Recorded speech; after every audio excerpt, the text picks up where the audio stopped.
Christmas time is always a good occasion to revisit the Dr. Seuss classic, How the Grinch Stole Christmas.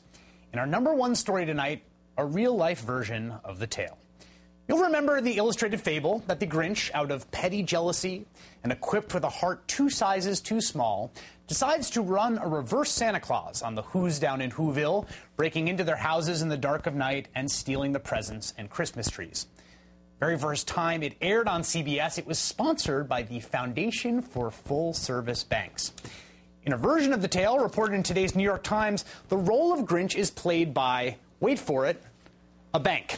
In a lawsuit filed in California, homeowner Mimi Ash says that Bank of America not only wrongly foreclosed on her home, they tossed out everything in the place.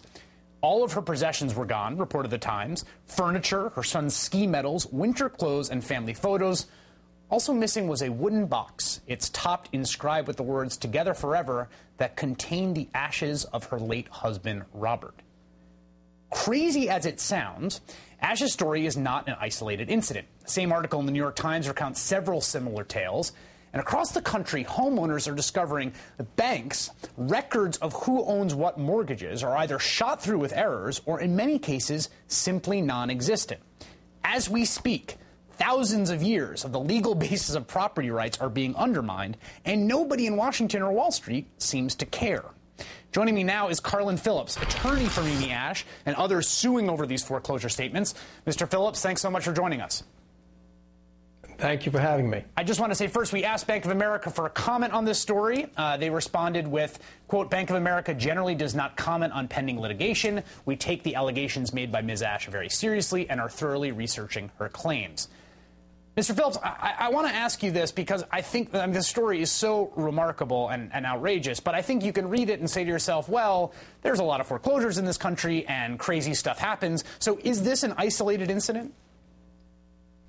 Absolutely not. We've been handling these cases since February of this year. We must get between 2 and 10 inquiries a week of illegal lockouts and trash outs, primarily in the states of Michigan, Arizona, California, and Florida.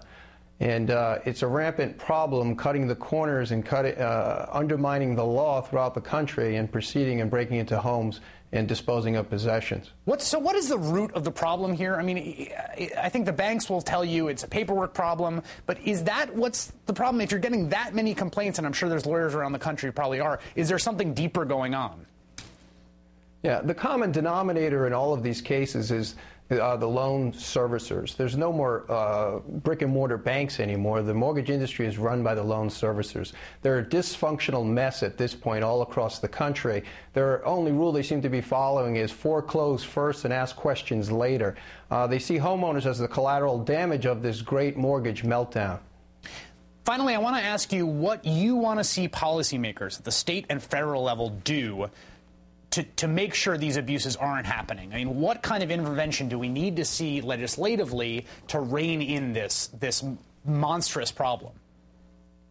Well, first, we've seen this issue before, a booming industry with no internal checks and balances. Well, it's the same industry that got us into this mess, and it's going on again. We need an A to Z shakedown of the loan servicing industry. We see attorney generals in Nevada and Arizona have stepped up and filed cases just last week against Bank of America and its servicing entity, challenging some of their servicing practices. So there needs to be the spotlight shined on these servicers. Attorney Carlin Phillips, thanks so much for your time tonight. Really appreciate it. Have a good holiday. Thank you. Same to you.